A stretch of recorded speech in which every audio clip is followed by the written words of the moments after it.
Gracias por conectarte a Hora del Territorio, un programa sobre la ciudad y el territorio auspiciado por la Fundación El Urbanista. La Fundación El Urbanista es una corporación sin fines de lucro que tiene el propósito de desarrollar programas educativos en las áreas de planificación, ambiente, urbanismo y ordenación del territorio. La realización de este programa es posible gracias a la aportación de personas como tú. Puedes hacer una aportación económica a través de la cuenta de PayPal o la cuenta de negocios en ATH Móvil bajo El Urbanista Fund. Suscríbete al canal de YouTube Hora del Territorio para acceder a todo nuestro contenido. Este programa se transmite en vivo a través de todas las plataformas sociales. También se transmite en diferido por Instagram y en formato de podcast a través de Spotify, Anchor, Apple Podcasts, Google Podcasts, Overcast, Amazon Music, Castbox, Pocket Casto, Radio Public y Stitcher. Recuerda darle me gusta, comenta y comparte para que otros puedan acceder al contenido.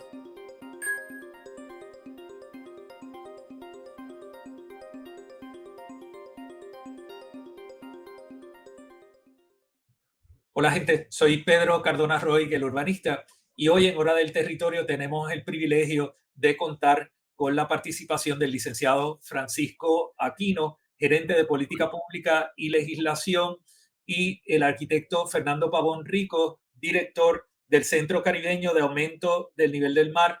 Y vamos a estar conversando un poco de lo que presentaron en una conferencia magistral el pasado lunes como parte de la asamblea número 70 de la Sociedad Puertorriqueña de Planificación. Bienvenidos a ambos y gracias por acompañarnos aquí en Hora del Territorio en el día de hoy. Gracias, Pedro. Para nosotros es un placer acompañarte también a ti y a la audiencia. Igualmente, un placer. Gracias mil. Gente, el pasado lunes, el arquitecto Fernando Pavón y Francisco Aquino estuvieron hablando del cambio climático y presentando también una gran cantidad de datos científicos de las proyecciones de la subida del nivel del mar, los impactos que tiene esta subida del nivel del mar en un contexto como el nuestro, pero también viendo el fenómeno del cambio climático como un fenómeno global que tiene impactos en todo el planeta. Fernando, ¿nos puedes hablar un poco de cómo es que se distribuyen los trabajos del centro que dirige y ese componente de investigación, ese componente de política pública y de gestión que ustedes manejan y que tú presentaste el lunes pasado para propósitos de la audiencia que conozca un poquito mejor de tu trabajo? Por supuesto, pues mira, nosotros somos un programa adscrito al Fideicomiso para Ciencia, Tecnología e Investigación de Puerto Rico. Y como tal, pues nosotros estamos buscando alternativas, soluciones ante los distintos retos que trae la sociedad, la economía, el medio ambiente y demás en el siglo XXI a Puerto Rico y a su entorno. Ese es nuestro mandato, esa es nuestra misión en esencia. Y en particular, nosotros entonces buscamos ayudar a que Puerto Rico se prepare y tome las medidas de adaptación necesarias para construir resiliencia a eventos cada vez más extremos, sobre todo de inundaciones, pero también dirigido a lo que ocurrirá en un futuro incierto, pero definitivamente acelerándose, que es el aumento del nivel del mar, que va a transformar nuestras costas. Entonces tenemos que empezar a formularnos preguntas acerca de qué podemos hacer para garantizar no solamente la sobrevivencia y la sostenibilidad, también la prosperidad de nuestra sociedad, de nuestro país, en este trópico que se va haciendo cada vez más caliente, que va sufriendo cada vez más los embates de huracanes, de sequías, de olas de calor, pero especialmente también la inundación permanente por concepto del aumento del nivel del mar. Yo creo que una de las cosas que para mí fue muy interesante de la conferencia que ustedes dieron era el aspecto de que no se sabe a ciencia cierta cuán severo va a ser el impacto, pero se sabe a ciencia cierta que aquí hay una progresión de este fenómeno y que las consecuencias del mismo van a ser cada vez más graves. Entonces, eso yo creo que es algo que muchas veces no podemos concebir, ¿no? estamos mirando de una manera muy inmediata el fenómeno y decimos, diablo, llovió mucho, pero no vemos que es que está lloviendo mucho más que lo que llovía antes.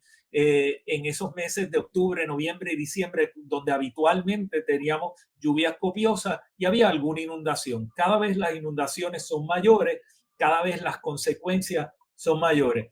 Y Francisco Aquino también en la presentación tocó temas de índole legal y de política pública, ¿verdad? Que me parecía interesante porque estaba abordando cómo podemos enfrentarnos a esto, cómo reconocemos los valores que existen y los cambios en los valores que se van a dar producto de esta subida del nivel del mar.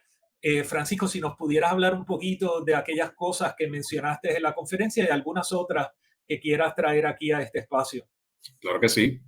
Y gracias de nuevo por la oportunidad para hablar de este tema, que es importantísimo. Y es porque el aumento del nivel del mar, como fenómeno en sí mismo, es complejo. El tema del cambio climático es complejo. Y eso es tanto por ¿verdad?, lo que lo causa, como por los impactos que tiene.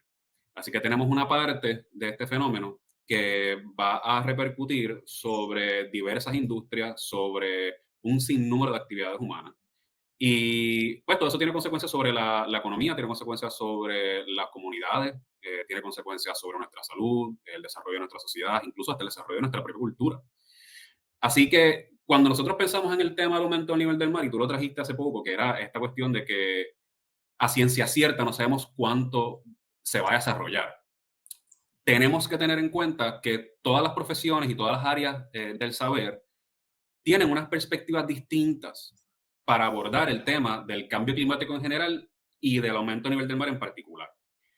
Por ejemplo, cuando hablamos de la ciencia, tenemos que entender que los científicos son una profesión, o sea, son un área del conocimiento que se debe esforzar o se deben esforzar por entender todas las variables que contribuyen al aumento a nivel del mar. También deben defender su perspectiva ante pares. ¿Okay? Y esto promueve que ellos sean bien cautelosos en cuanto a lo que dicen, en cuanto a lo que se callan, y también en cuanto a las proyecciones que hacen. ¿Verdad? Y las proyecciones al final pues terminan siendo pues, eso, ¿no? Es como a Fernando le gusta traer, y a mí me parece un ejemplo excelente, el cono de incertidumbre de un huracán, donde sabemos que, ¿verdad?, el huracán va a tener una trayectoria general hacia una dirección, pero que hay una incertidumbre dentro de eso. Así que los científicos tienden a ser bastante cautelosos en decir, mira, va a aumentar 10 pies, 15 pies, ¿no? Pero por otra parte, los ingenieros y las ingenieras tienden a diseñar con una visión de 100 años y tienden a tomar en cuenta las proyecciones que se acercan al peor de los casos. Porque si en efecto llegara a pasar un gran terremoto o un evento, ¿verdad?, cataclísmico, los ingenieros tienden a querer que los puentes aguanten ese peso, ¿no? Que los edificios resistan un temblor y que no haya tanta pérdida de vida. De la misma forma podemos mirar las personas que se encargan de manejo de emergencia. Las personas que se encargan de manejo de emergencia no se adiestran para manejar pues, emergencias simples, sencillas, sino que se adiestran visualizando un contexto bastante complejo que les obliga a hacer una toma rápida de decisiones. Y pues, debido a eso, pues, entonces nosotros tenemos que compararlo y pensar cuál debe ser la perspectiva desde la política pública, ¿verdad? ¿Cuál debe ser la vida útil de nuestra política pública? Deben ser 50 años, 20, 10 años. O sea, estamos haciendo política pública para quiénes. Solamente para nosotros dentro del lapso que nosotros vamos a tener o para un contexto mucho más amplio. Y es ahí donde entonces nosotros debemos enmarcar cómo estas políticas deben resistir no solamente para la generación que está viva, sino para muchas otras generaciones también, que puedan tener país, ¿verdad? Para que pueda haber un país de aquí a 50 años, de aquí a 100 años, que es nuestra visión como Centro Caribeño de Aumento de Nivel del Mar, una visión de 100 años. ¿Okay? Así que las Yo, políticas deben estar enmarcadas ahí. yo creo que eso era uno de los aspectos más interesantes de la presentación, ¿verdad? Yo creo que también Fernando en un momento estuvo hablando de que actualmente hay unas proyecciones de la NOAA de subida del nivel del mar, pero nosotros no podemos tomar esas proyecciones como valor absoluto y además sabemos que esas proyecciones ahora están en aumento. Lo que se proyectaba que iba a ser la subida del nivel del mar, ahora esa proyección está más cerca de los 10 pies y debemos estar mirando otra serie de factores. Y me gustaría, Fernando, que hablaras un poco de eso y también habláramos entre nosotros de cómo se está tomando en cuenta desde las entidades que dictan la política pública y establecen las normas a través de reglamentos, etcétera, cómo se está tomando en cuenta ese conocimiento científico que se tiene. Fernando. Pues mira, la humanidad como sociedad organizada en civilizaciones, en países, en naciones, no ha experimentado el aumento del nivel del mar, hasta donde sepamos, hasta donde sepan los historiadores. Hay relatos orales que han pasado de generación en generación en algunos puntos del planeta donde se habla de un aumento del nivel del mar. Eso se vio en Australia, se vio en Europa, se vio en América del Norte. Las sociedades indígenas de la prehistoria transmitieron eso oralmente, pero no tenemos constancia de información, datos científicos, récords formales como los que elabora una sociedad organizada. De modo que no sabemos exactamente cómo fue que la gente reaccionó ante ese fenómeno en el pasado, cuando el planeta se estaba calentando. Desde la última glaciación, hace unos 10.000, 12.000 años atrás. Así que nosotros estamos trabajando con datos científicos recopilados por instrumentos calibrados y demás, muy, muy precisos. Los mareógrafos, específicamente desde finales del siglo XIX, 1880 y tantos, y desde temprano en los años 90 del pasado siglo, vía satélite, del aumento del nivel del mar. O sea que somos cada vez mejores midiendo ese aumento. Pero proyectando lo que va a suceder hacia el futuro, todavía, a pesar de que eso sería extraordinario, todavía está un cono de incertidumbre bastante amplio. Lo otro es que las masas de hielo que se encuentran sobre tierra, sobre todo en la Antártida y en Groenlandia, son las que más van a aportar al aumento del nivel del mar. Pero modelar con computadoras, con instrumentos avanzados, el comportamiento de esas masas de hielo es algo extraordinariamente complejo. ¿A qué velocidad se van a derretir? ¿Cómo es la composición de esa agua y de ese hielo en el interior, a donde no llegan los datos de los instrumentos científicos a poder calibrar? Es un reto, ¿no? Y eso significa que hay un abanico de escenarios posibles que se podrían materializar. Lo que sí estamos viendo es una aceleración cada vez más y se proyecta entonces que a nivel global podría haber hasta 7, 8 pies a finales de este siglo, o sea, en unos 75 años, que es la edad de una persona mayor en Puerto Rico. Sí. O sea, it can happen in a lifetime, o puede ocurrir en una vida. Se proyecta pues alcanzar 10 pies en los próximos 100 años. Esto es en el escenario extremo. ¿Por qué hay que diseñar para el escenario extremo? Porque nosotros tenemos una responsabilidad como arquitectos, como ingenieros, como profesionales, para velar por la salud, la seguridad, el bienestar de los usuarios, de la ciudadanía, de los visitantes, de los ocupantes, de los edificios y las infraestructuras que utilizamos y que diseñamos. Lo contrario sería negligente. Y cuán felices estamos, cuán satisfechos estamos cuando nuestras estructuras resisten el embate de un huracán o de un temblor o el paso de una inundación libre de la misma. Y también tenemos que tomar en cuenta que cuando, ¿verdad?, nosotros hablamos, o cuando Fernando, que acaba de mencionar, que podemos ver que estamos proyectando un aumento de 10 pies en 100 años, eso es mucho. Y que esa proyección lo que nos está diciendo es que va a haber una inundación permanente en un área y en muchos municipios, ¿verdad? Y van a haber municipios que a 10 pies casi por completo desaparecen. ¿Okay? Y estamos hablando de aquí a 100 años. Pero antes de que eso se materialice, cada pulgada de aumento en el nivel del mar implica que las marejadas ciclónicas van a entrar con mayor fuerza a áreas donde antes no entraban, implican que va a haber una erosión costera más acelerada. Y eso viene de la mano también con lo que se proyecta que será la fuerza de los huracanes debido al cambio climático, ¿no? Así que Esto todo lo tenemos que mirar en contexto para entonces tener ¿verdad? Palpar de una manera mucho más concreta y real los riesgos a los cuales nos estamos enfrentando como sociedad, especialmente a las comunidades en la costa. Yo creo que una de las cosas también que es particularmente importante y que ustedes lo mencionaron el lunes, es que no solamente es lo que vemos por encima como áreas que quedan bajo la sombra azul de la proyección de la inundación, es que también suceden fenómenos en el subsuelo que alteran la condición no solamente de lo que está dentro de la mancha, sino de lo que está contiguo. Y eso hace que esta estructura no solamente va a tener el estacionamiento bajo agua, sino que la estructura, su cimentación y las estructuras aledañas pueden tener fallas producto de que el suelo ha cambiado y la mecánica de ese suelo ya no resiste ni la estructura que estaba allí, ni las acciones que se están dando en el área inmediata. Y eso puede afectar el aeropuerto, eso puede afectar otras infraestructuras. No es mi propósito, ¿verdad? Que nosotros, una persona que esté viendo esto, se alarme ahora mismo. Es simplemente que tenemos que reconocer estas realidades para actuar responsablemente en la elaboración de políticas públicas que lleven a esa información científica a convertirse en reglamentos, en normas que nos permitan vivir, continuar siendo productivos y continuar desarrollando el país.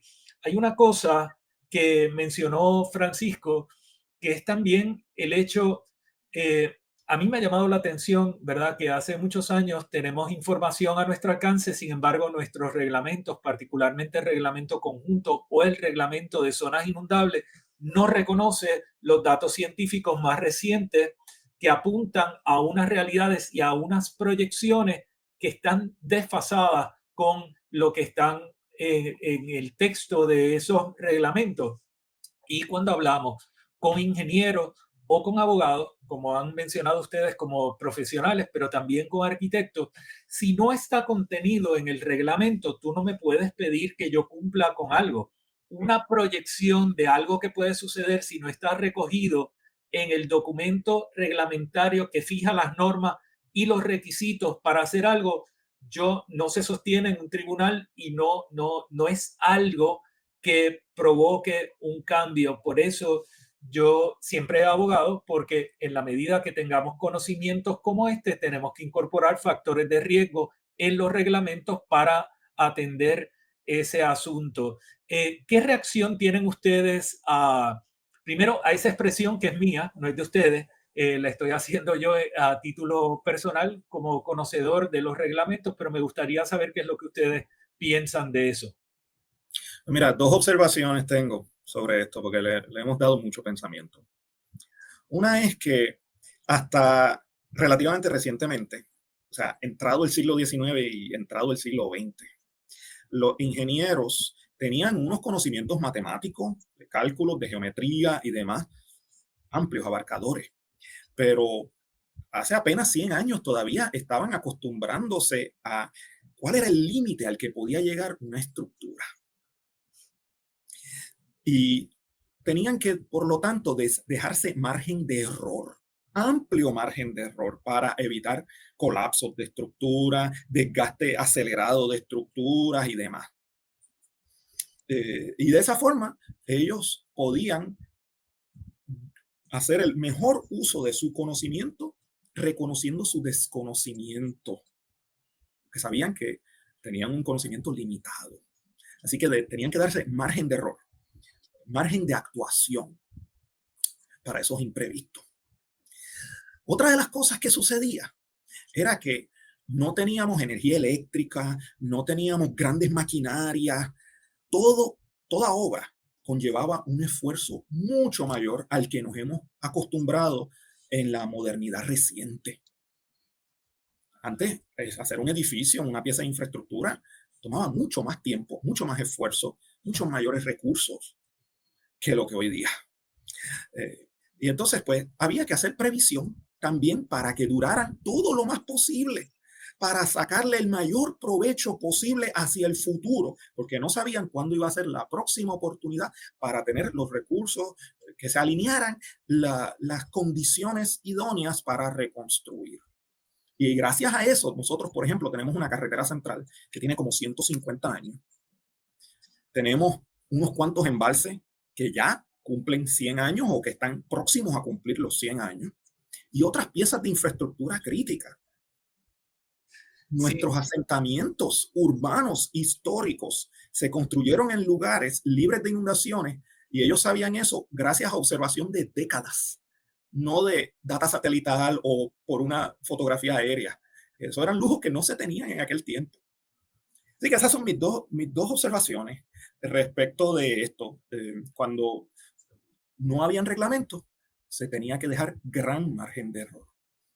claro. Yo creo que ahí tú traes un punto que es importante. Lo que pasa que también existía eh, e- esa proyección, ¿verdad? De que cuando se hacía un centro urbano se sabía que ese centro urbano no era solamente un lugar para servir a la población que estaba actualmente en ese municipio o en ese lugar. Tenía la proyección de ser un centro de actividad proyectado a largo plazo, y era una inversión social o colectiva que tenía un objetivo de permanencia mayor. Hubo errores, ¿verdad? Lo hemos visto en algunos centros urbanos donde hubo que cambiar elementos del lugar por asuntos como la inundación.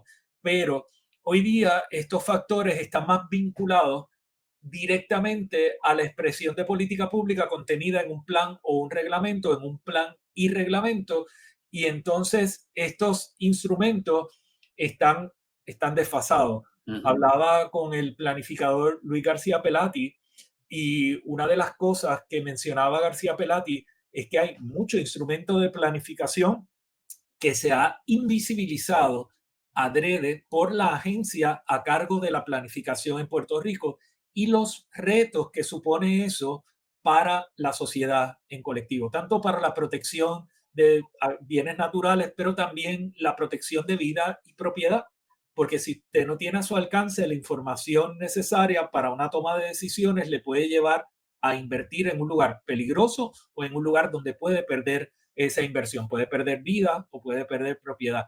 Y eso yo creo que a nivel colectivo es algo que nosotros debemos pensar y me parece que es algo que ustedes dentro de el centro caribeño están atendiendo diariamente. Lo que pasa que lo atienden dentro del contexto del aumento del nivel del mar, pero el objetivo es eso, la productividad, la protección de vida y propiedad, que Correcto. podamos entender este reto e incorporarlo a nuestro desarrollo pleno futuro, ¿verdad? Como colectivo. Así es, así es. Y también dentro de todo la protección al desarrollo económico igual, ¿no? O sea, Claro, y vamos a hablar de todos los tipos de desarrollo, tomando en cuenta que el desarrollo es cómo nosotros vemos ese impacto de los adelantos a través del tiempo manifestados en el bienestar social o en el bienestar general. ¿Ok? En este punto hay dos cosas que ya me preocupan. Tú mencionaste el, ¿verdad? El cómo nosotros vamos a empezar a ver estos impactos y no hay este conocimiento bien distribuido sobre qué va a sufrir cada edificio o cómo se va a ver afectada cada comunidad. Y yo pudiera estar hablando ahora de los distintos reglamentos y legislación que pudiéramos cambiar, pero me quiero enfocar en dos.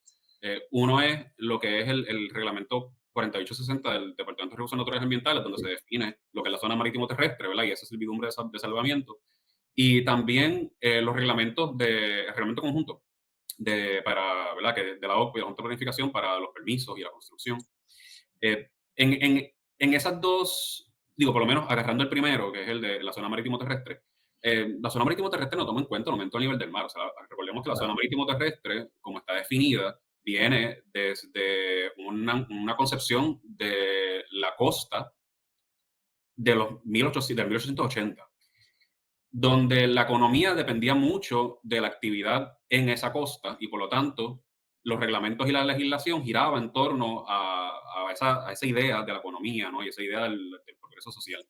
Hoy día los reglamentos deberían girar en torno a uno de los problemas más graves, que Fernando dijo, uno de los problemas graves existenciales que nosotros tenemos hoy, que es el cambio climático, ¿no? Y los efectos que estamos viendo como consecuencia de eso, que es uno de ellos el aumento a nivel del mar. Por lo tanto, este reglamento debería comenzar a tomar en cuenta, o la forma de nosotros definir dónde se puede construir y dónde no, debería comenzar a tomar en cuenta que el mar va a aumentar y va a aumentar a un ritmo mucho más acelerado de lo que se percibía antes de la época industrial. Porque el cambio climático, para las personas que les gusta la ciencia del clima, conocen que en gran parte es consecuencia de las actividades postindustriales. ¿Okay? Y esto se puede ver en la política pública con diversos instrumentos, ¿verdad? De política pública, perdonando la redundancia, que pueden incluir, por ejemplo, lo que son los rolling easements o las servidumbres rodantes, donde a la medida que se mueve el mar, ya sabemos de antemano que esas servidumbres se van a mover también con el mar o con una expansión de las servidumbres, en este caso la servidumbre de salvamiento, porque el ecosistema se va a migrar, ¿verdad? Y una de las cosas que nos debería preocupar es qué sucede entonces con las playas cuando tenemos estructuras en el medio, en ese paso, en ese camino que el medio ambiente va a utilizar para migrar tierra adentro, ¿verdad? Porque las playas irán migrando tierra adentro, pero hasta el punto donde haya un obstáculo.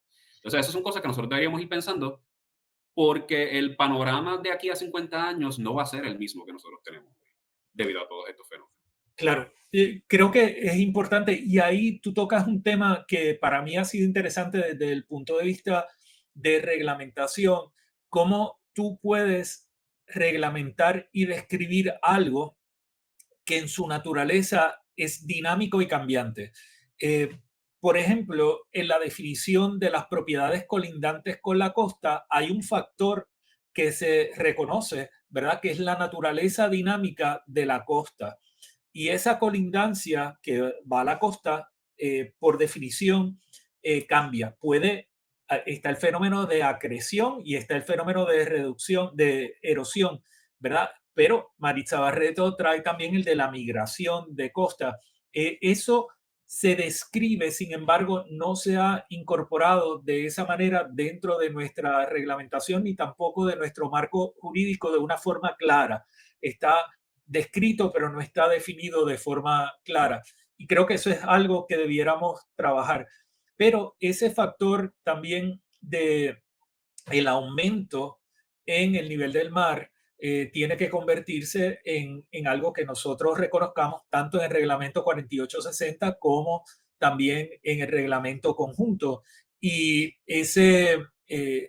esas distancias que se establecieron de la zona de salvamento y aquel concepto que se predicaba, ¿verdad? En aquella condición de mercadeo, canje y protección de las costas para proteger en caso de cualquier desastre a embarcaciones y náufragos, etcétera, se ha convertido en la única protección que nosotros tenemos para esas cosas que se llaman bienes de dominio público, que son del pueblo de Puerto Rico, que incluyen nuestras playas y costas, y que además es la protección para zonas naturales de anidamiento de tortugas y otras cosas aquello que se concibió en los 1800 para un propósito, hoy sirve de otro propósito, pero no está actualizado y tenemos que actualizarlo.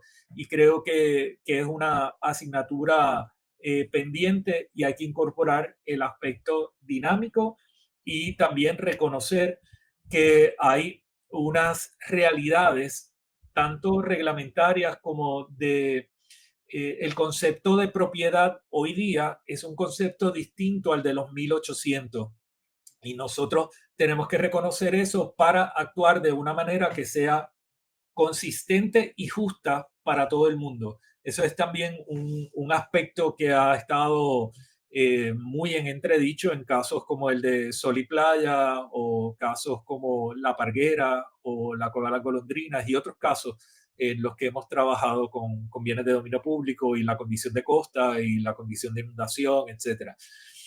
Hoy, en casos como unos casos controversiales que no los voy a mencionar para no ponerlos a ustedes en situaciones complejas, pero hay casos que se están discutiendo hoy día que tienen estructuras que fueron concebidas a través de una consulta de ubicación en los años 70 y proyectan unas estructuras en unos lugares de sabido riesgo que afectan tanto barrera costanera como van a proyectar sombras sobre la costa y van a crear unos impactos adversos, pero además están en las áreas que se habían identificado desde hace años como las áreas que van a ser afectadas por la subida del nivel del mar. No los 10 pies que hablaba Fernando el lunes, sino los 3 que estaban proyectados hace unos años. Esas están dentro de los 3 pies y sin embargo están en los reglamentos. Anyway, creo que hay mucho que conversar. Les felicito por el trabajo que realizan. Les agradezco muchísimo la presentación que dieron el pasado lunes y les agradezco obviamente el que hayan estado hoy compartiendo en Hora del Territorio. Me gustaría dejarles a ustedes para que puedan hacer las conclusiones y lo que ustedes proyectan que serán los próximos pasos que esté dando el Centro Caribeño de Aumento del Nivel del Mar para que todos podamos estar al tanto. Mira, tengo dos comentarios finales. Yo creo que tenemos que hacernos preguntas. De eso se trata el trabajo que hacemos en el fideicomiso. Para innovar tenemos que investigar, tenemos que cuestionarnos muchas cosas y pensar de formas distintas. Queremos tener una sociedad que pueda enfrentar los retos de forma robusta, con herramientas efectivas, con reglamentación que nos dé confianza, o una sociedad donde eso sea difícil. De eso se trata en gran medida lo que hacemos otra vez en el Centro Caribeño de Aumento del Nivel del Mar. Y nosotros trabajamos con todo tipo de grupos a distintas escalas. Las comunidades, funcionarios de gobierno clave, los consejeros de los tomadores de decisiones. Pero sabemos también que es fundamental preparar a las nuevas generaciones, capacitarles en lo que se conoce como alfabetización climática. Porque gran parte de la economía, las carreras del futuro, van a estar dirigidas a poder lidiar con este reto ineludible. Y es algo multidisciplinario. Incluso tenemos en nuestro comité de consejeros una pediatra que nos ha abierto los ojos de lo que significa los impactos del cambio climático para la niñez versus para adultos versus para gente mayor. Y esa multidisciplinariedad es crítica para planificar efectivamente hacia el futuro. Así que, Pedro, muchísimas gracias por tenernos en el programa. Gracias. Me encanta ese concepto de alfabetización climática. Francisco, te cedo la palabra. No, yo me hago con las palabras de Fernando. Me parece que esos son realmente los puntos clave. Otra de las cosas que nosotros hacemos desde la perspectiva de política pública es buscar esa forma de lograr consensos, ¿no? Porque hay espacio para trabajar el tema de cambio climático, hay espacio para trabajar el tema del aumento del nivel del mar en Puerto Rico de una forma que nos beneficie a todos, ¿no? Y que beneficie nuestra capacidad de sostenernos a través de muchas generaciones. Creo que el punto es que sigamos encontrando esos espacios. El Centro Caribeño de Aumento del Nivel del Mar definitivamente ofrece un espacio para reflexionar, también ofrece un lugar donde nos podemos sentar a dialogar diversas ideas, pensar un poco más creativamente e investigar otros acercamientos para atender el problema. Quizás acercamientos que no se han analizado antes en Puerto Rico. Así que esa es mi invitación, ¿verdad? Para que personas que aún no se han acercado a nosotros, que les interese este tema del aumento del nivel del mar y el cambio climático, lo hagan, especialmente para discutir estos temas de política pública que son tan cruciales y nos urge tanto, ¿verdad? Porque son cosas que toman tiempo hacer e implantar. Así que mientras más temprano lo hagamos, mejor. Muchas gracias. Aquí en pantalla tienen la forma en la que pueden contactar al Centro Caribeño de Aumento del Nivel del Mar. Así que pueden conseguir información, pueden escribir a esa dirección que está en pantalla ahora mismo. Gracias mil por este tiempo que nos han dedicado. Muchas gracias. Gracias a ti, Pedro. Gracias a ti. Recuerda darle me gusta, comenta y comparte para que otros puedan acceder al contenido. Suscríbete al canal de YouTube Hora del Territorio para acceder a todo nuestro contenido. La realización de este programa es posible gracias a la aportación de personas como tú. Puedes hacer una aportación económica a través de la cuenta de PayPal o la cuenta de negocios en ATH Móvil bajo El Urbanista Fund.